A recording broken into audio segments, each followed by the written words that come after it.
Welcome to the Vision Driven Marriage Podcast. If you're struggling in your marriage, or maybe you're wondering if it's even salvageable, before you give up or before you let things get too hard, let us come alongside you and help you solidify your marriage. We offer biblical encouragement and insight to help you strengthen your marriage.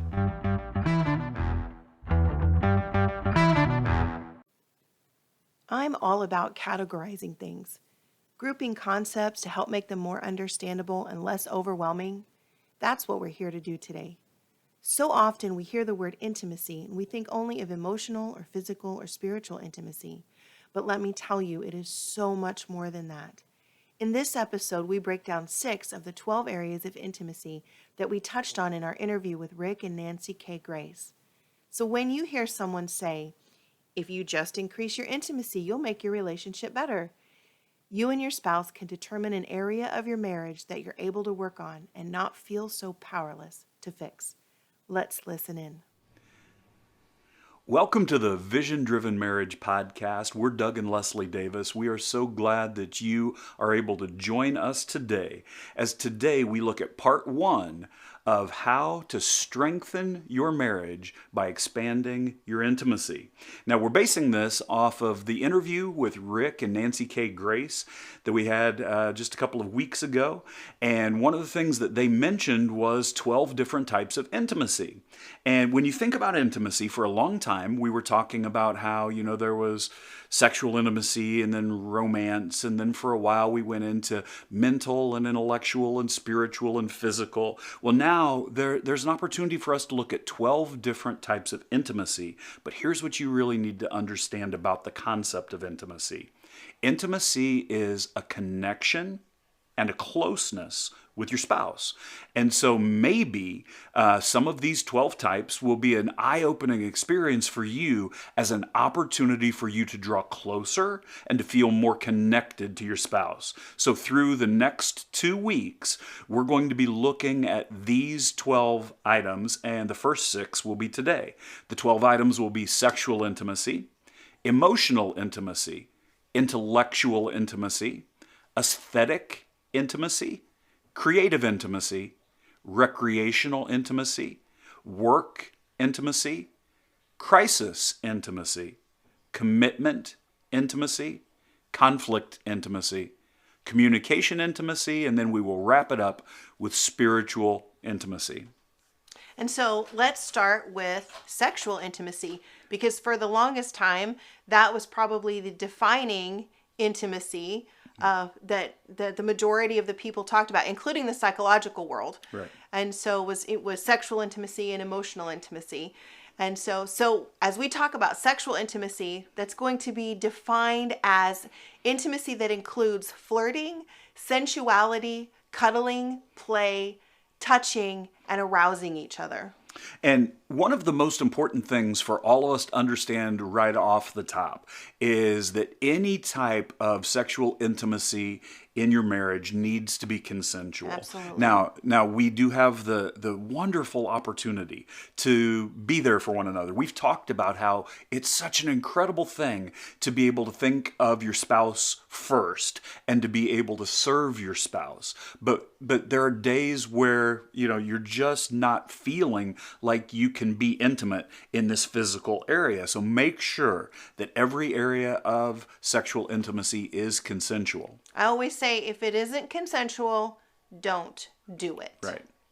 One of the examples that we have as far as sexual intimacy, even outside the act of sex, the act of intercourse, was just the perfume that I wear. I have a special scent that when Doug first smelled that scent, it was arousing for him. And then it became fun for me, because that was like, okay, well, I'm going to put on this scent and he's going to know that I want to have sex. And as you look at opportunities for sexual intimacy, it's something that there will be episode after episode on. So stay posted on that. But the others of the 12 are not quite as well known, and so you don't think of them as often. We want to spend some time focusing on 5 other areas of intimacy today. The second one is emotional intimacy. And emotional intimacy would be defined as the intimacy that is sharing with each other significant feelings, and it is a foundation to other types of intimacies. Right. And so when we're talking about emotional intimacy, it may have something in common with what some people talk about when they talk about sexual intimacy as well. Because sometimes with sexual intimacy, you hear one spouse say, well, my desire for that type of intimacy is different from my spouse's. Emotional intimacy can share that regard, where one of the two of you may process things from a more emotional level than the other one does. And so it could become a point of contention, but we want you instead to realize that with all of these areas, it's God's desire for it to bring you together, to connect you, to bring closeness.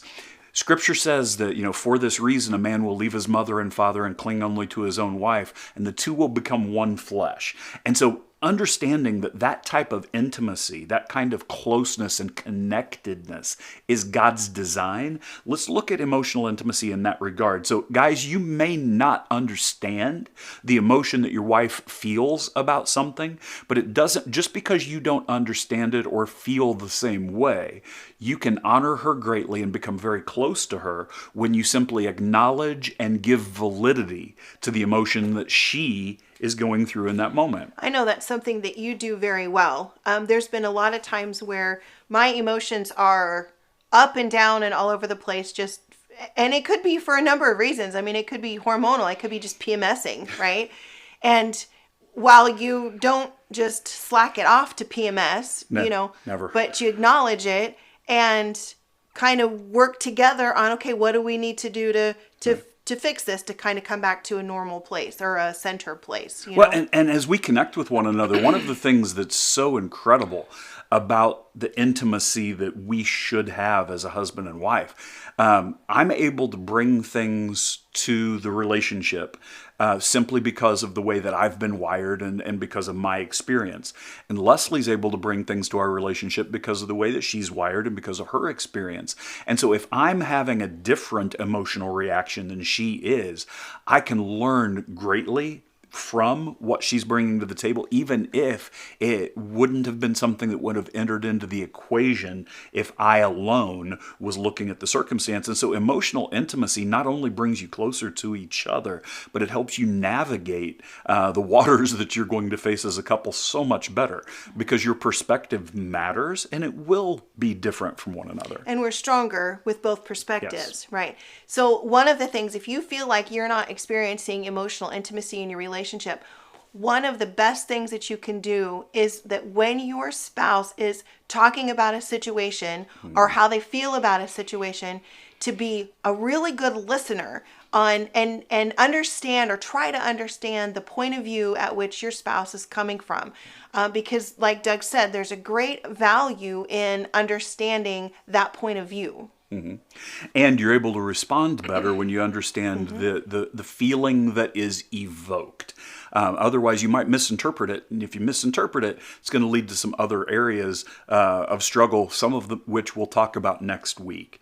But number 3, we have intellectual intimacy. Now, intellectual intimacy is defined as the intimacy that comes from sharing ideas and mind-stretching experiences together.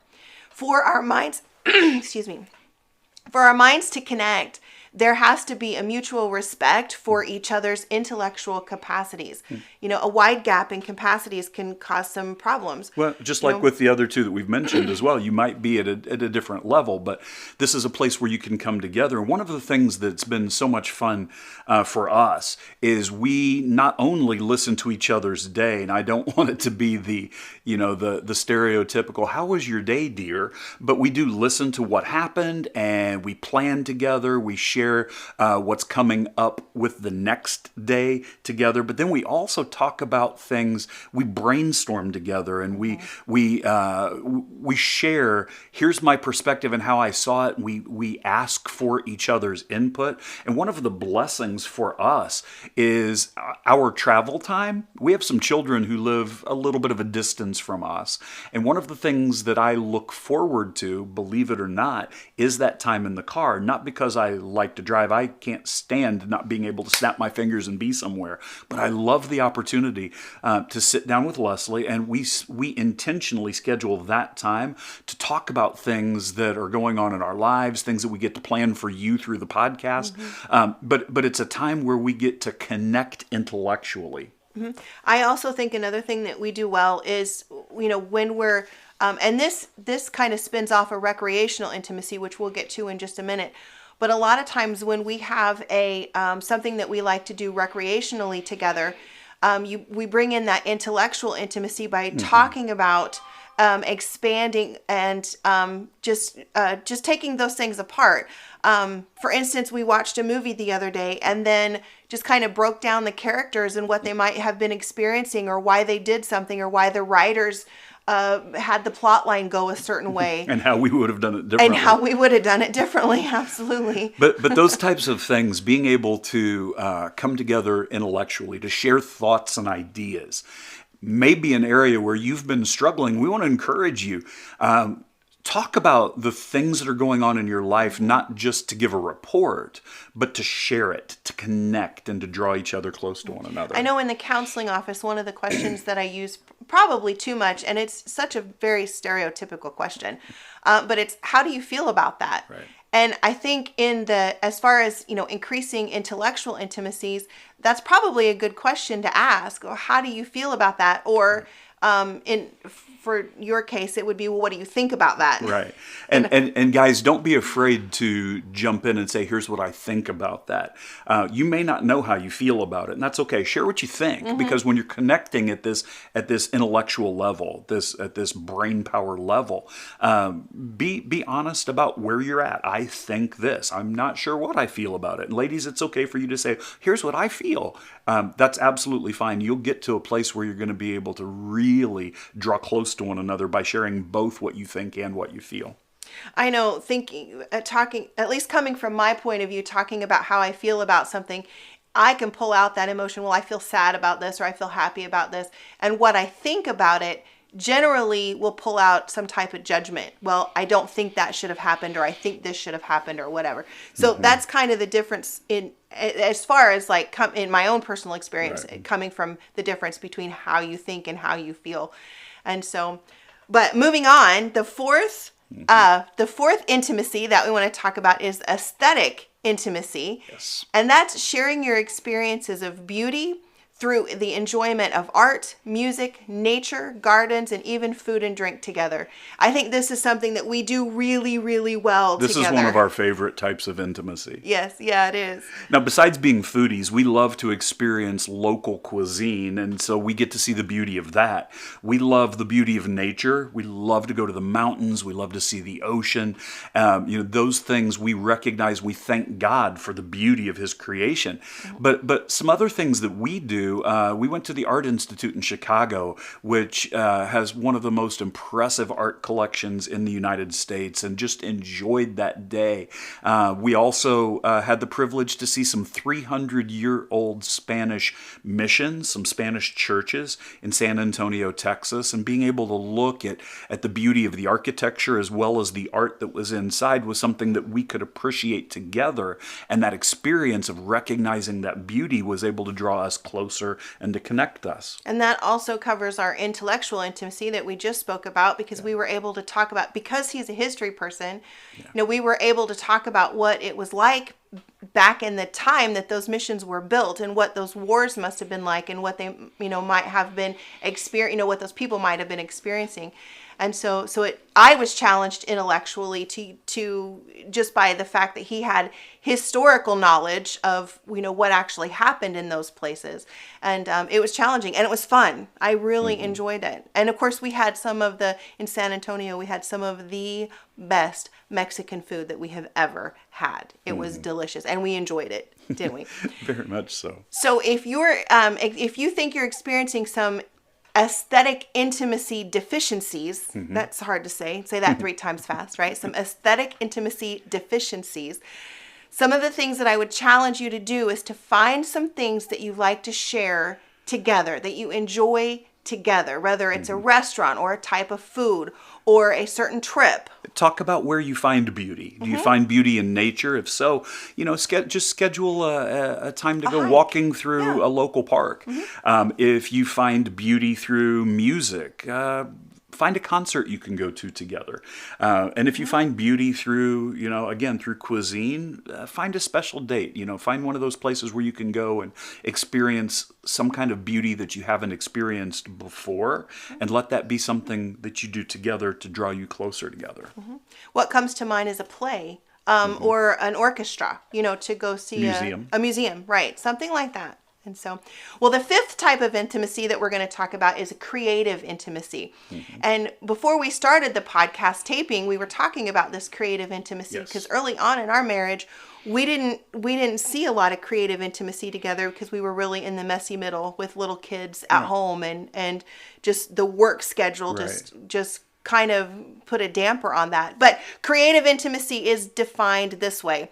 The intimacy that's obtained through designing and making things together. And one of the things for you to know right now, we're looking at these 12 intimacies, which are pretty cool, and they may give you an opportunity to connect with one another in a way you haven't, but there is absolutely no reason for you to think that you have to connect in all 12 of these areas. These are just opportunities for you to connect in a way that maybe you haven't before, and some of them will speak to you, some of them will not. And so early on, this was an area where we didn't really connect very well, but now I'm really grateful we do. All the things that we do to create for this podcast, that's part of the creative intimacy. We design it and we make things together. But also even just the room that we're in. During COVID, when we were quarantined, we had the opportunity to be able to redesign this room completely, to fix it, to paint it, to put the built-in bookshelves behind. And we dreamed that, designed that, did that work together. And just those types of intimacies, even if it just means dripping paint on each other, is an opportunity to draw close to one another. Who did that? I don't know anybody who did that. Anyway, the last type of intimacy that we're going to talk about on this podcast, and next week we will continue the 12. Yes. But the last type that we're going to cover today is recreational intimacy. And the definition of recreational intimacy is engaging in play to enjoy the time outside of work, to relieve stress, to explore, to relax, and to exercise. Now, exercise can be one of those, but one of the easiest ways for you to categorize this, even though it's not all-inclusive, would be games and hobbies. Yes. Rick and Nancy Kay, they talked about playing Scrabble together. And I bet they're a blast at playing Scrabble together. Our game would be backgammon. Early on in our marriage, we played, before children, we played a lot of backgammon together. And so it got a little challenging, though, because, he likes to win and would never let me win. So we had a problem. But one of the other things with recreational intimacy, some of the things that we do together, they include things like we'll just take the doors off the Jeep and go driving around in the country. In that messy middle of our lives with the kids, we would go hiking together. We'd go out and we'd walk through nature. Some of the things that we also do now, it doesn't have to just be a sport or an outdoor activity, because you may have totally different things that you like to do, but find the things that you like to do together. We like to go antiquing. We love just the opportunity for the hunt, and kind of going with the aesthetic intimacy from earlier. One of our favorite recreational intimacy things to do is to tour old houses together. We love to go see, 150 to 200-year-old homes. And we do that as something that's recreational intimacy together, that we choose to, let's go do this thing we love that'll allow us just to relax and enjoy each other and to enjoy our day. Now, one of the things that we did that was basically a recreational fail was exercise. We can exercise at the same time, right? But we can't exercise together. It just doesn't really work. We tried walking together, but Doug walks like 2.5 times faster than I do. Yeah. And so for us to walk together, he has to slow down, and I have to speed up faster than what it would be beneficial, Right. So we can do that at the same time, but even though we do that at the same time, it's not an area of intimacy for us because we're not side by side. It's just we're there at the same time. At the same time, right. And we did try lifting weights together too, and that didn't work because we both had a different idea about what the plan should be. And I don't think we did enough prep ahead of time and talking ahead of time about, okay, this is how it's going to play out and this is what we should do and how we should do it. And it just didn't work. And that's okay. Right. Like, it's okay to try something and not be successful at it. Yes. But understand that just because you're not successful at that one thing, you certainly can find other things that you can be recreationally intimate together doing. Well, and with any of these ideas, these 12 types of intimacy have been around for a long time. And again, it's not that you should find intimate connection in every one of them, but there may be some of these things that we've mentioned this week or that we'll mention next week that you recognize as an area where you could become more intimate than you currently are, where you know that it's something you can do that'll draw you closer to one another and to connect in a new and helpful, healthy way. Mm-hmm.